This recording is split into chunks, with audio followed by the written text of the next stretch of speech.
is Anirudh Kalbande. I am the founder and CEO of Fireblaze AI School. We are into training and development in data science, machine learning, and AI. In this particular video, I'll be informing you all about Seaborn. So now, let's jump into the coding part and try to make wonderful graphs around it, right? So for that, I have already jumped into my folder. I'll just create a new notebook. And by the way, I'm using the Jupyter IPython notebook to write the code. And let me rename it. So all about Seaborn, run it. And we'll be requiring few basic initial libraries like NumPy, Pandas, matplotlib, and Seaborn. So I'll be just loading it. If they are new to you, again, I'll recommend please do watch our videos.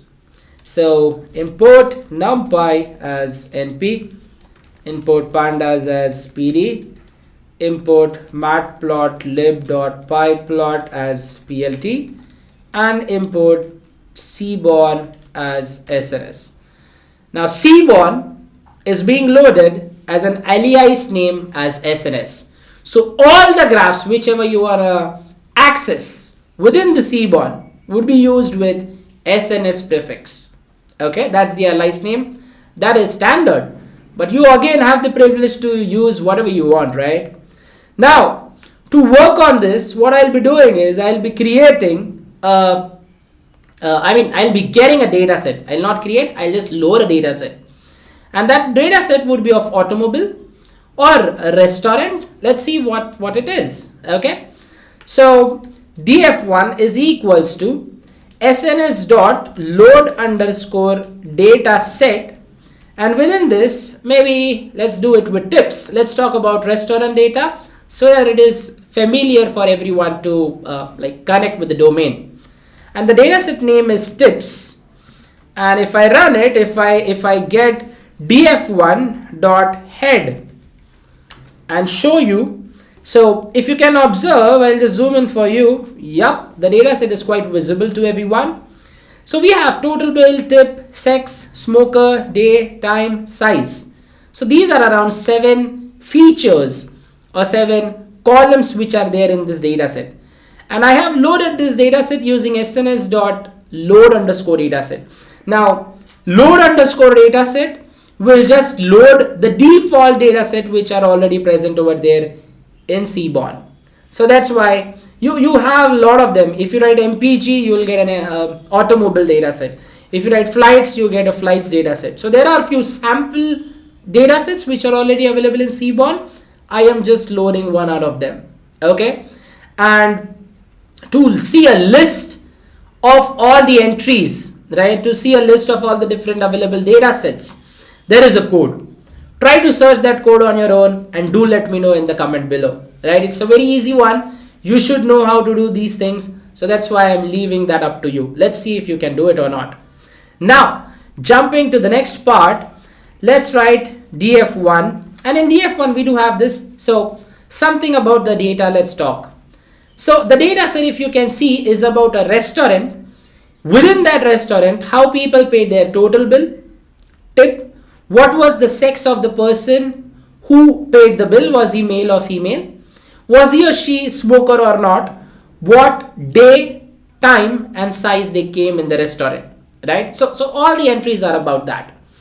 Now, within this, say I want to create a graph, right? And if you are familiar about matplotlib, and within that, when we saw bar graph, right?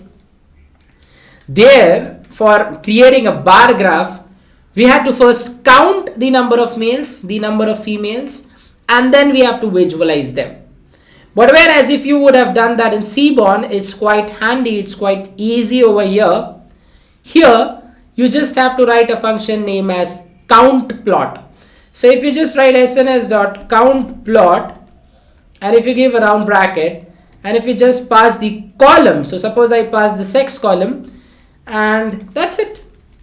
This categorical data will automatically search or count the classes. So like it will automatically count number of males, number of females, and create a bar graph for you. And by default, automatically it gives 2 different colors as well, right? If you remember in matplotlib, this was not the case. It is showing me some warning. So I'll just change or update the code. The actual syntax of the code, it's like here you need to write data, which is the data frame name. You need to write x-axis, which is the column name, and then run it. So you get the same graph without the warnings. But again, it works with both the style of writing the code. Okay, both the syntaxes. So this is the correct way. So please take a note on that. Like maybe you use this a lot. If I want to have some other column, maybe I pass day, you can see I get different days.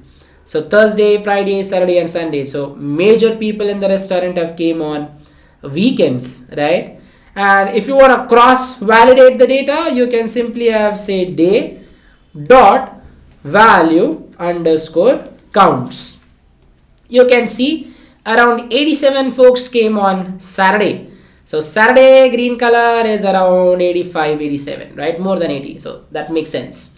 Sunday it's again 76 with the second eye. Then again Friday it's 19, it's very low, around 20. So that makes sense. So this is quite advanced than matplotlib. Again, you don't need to compute and then give it to the machine and then it will display the code and the graph. Nope, you can directly get it by count plot, right? Now over here, this was your simple bar graph. Now looking at the data, we can again create a scatter plot which would be used to find out the relation between two features, right? When you want to identify how two numerical parameters are related, whether they have a positive relation or a negative relation, right? Like say, imagine a scenario like temperature. When the temperatures are high, when it's summer, there is more sales of ice creams, right? So if I create a data, if I get a data from some ice cream manufacturing company, they will tell me that when the temperatures are high, we sell more ice creams. When the temperatures are low, when it's cold, right, they sell less amount of ice cream. The sales go down. So how is the relation between them? It's positive. It's in same direction. Temperature high, sales high. Temperature low, sales low. So it moves positively. It moves in positive direction, we call it, right? So in statistics, there is a parameter called as correlation, using which you can find this out. Or you can even do that with the help of a scatter plot. There you see all the points at a single glance, and then however they are arranged, according to that you can understand it. Okay, so for doing that, let's try to see how you could do it in Python. So scatter plot, plotto, perfect. So sns.scatter plot. Here again you need to pass data variable. So data is equals to df1, x is equals to, say I'll take total underscore bill from the data set, y is equals to, I'll take tips. Okay, I guess the name is tip, total bill and tip. I want to understand these two variables.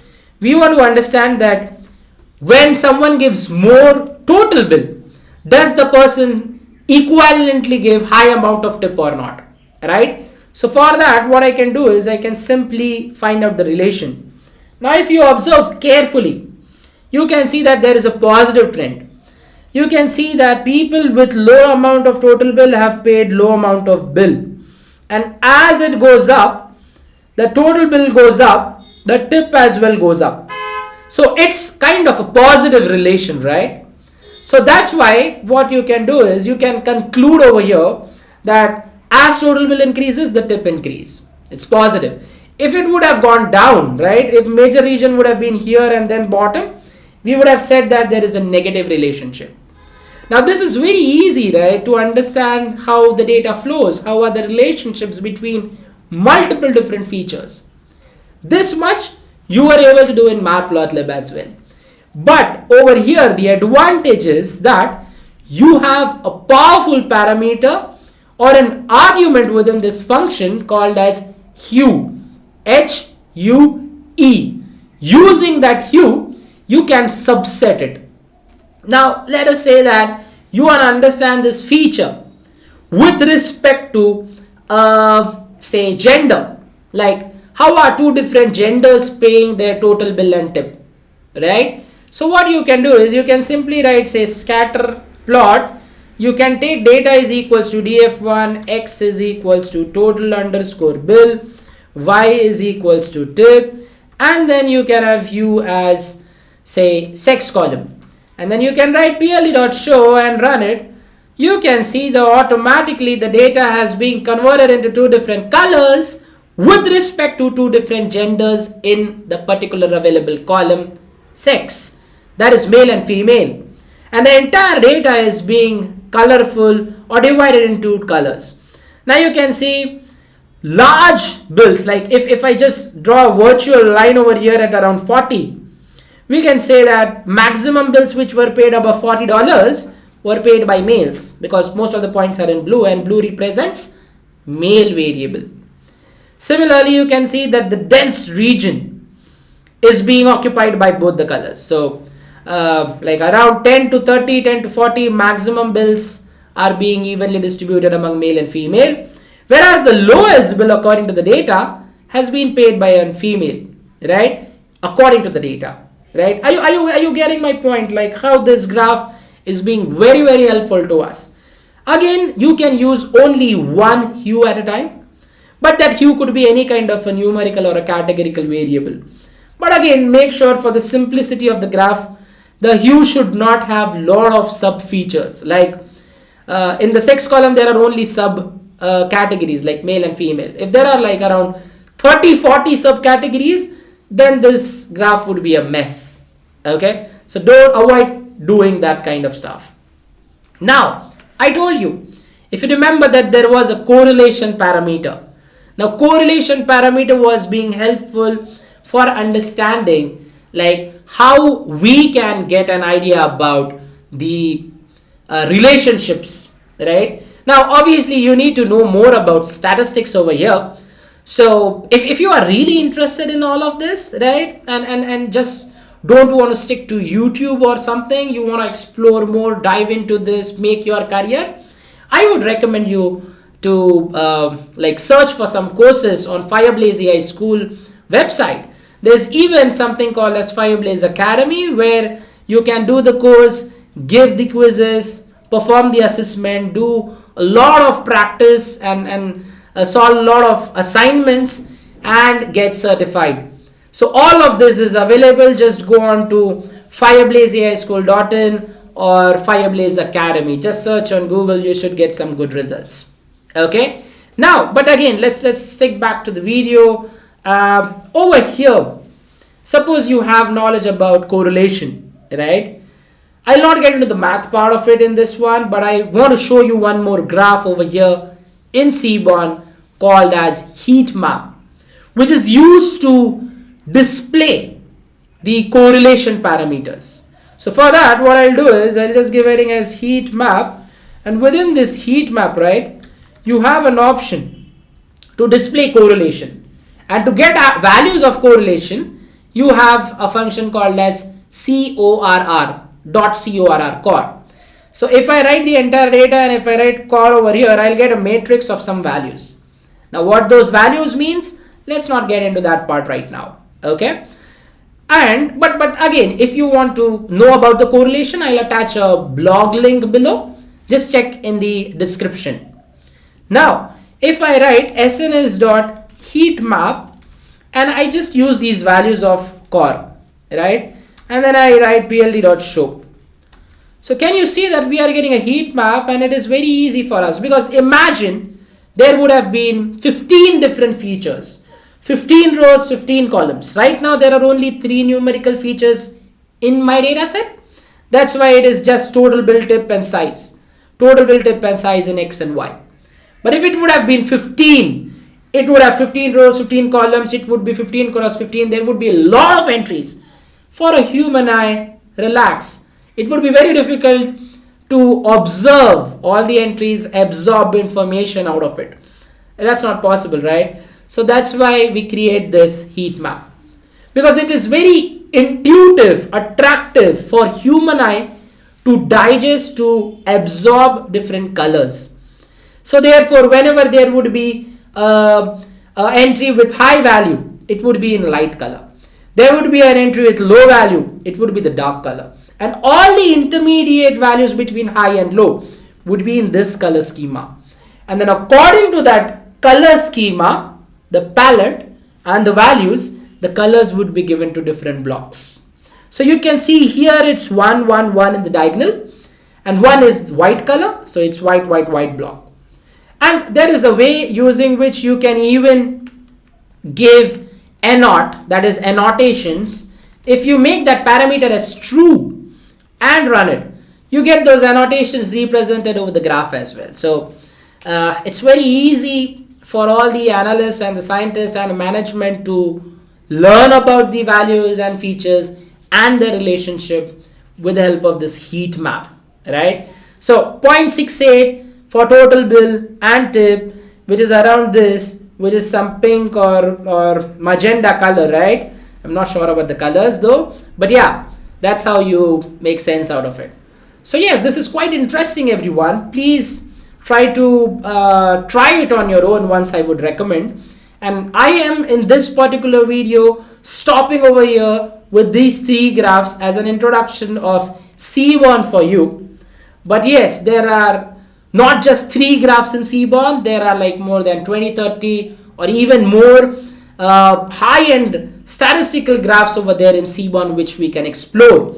So please try to go through them. If you find some graph difficult to understand and absorb, please do let me know in the comments below. I'll try to make a dedicated video on that particular graph to explain you how it works, right?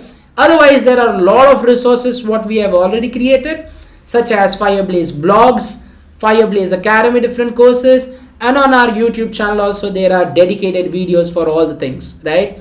Wherever you want to learn from, keep learning. I hope that this video makes sense for you, and if it does, don't forget to like, share and subscribe within your friends. Thank you so much.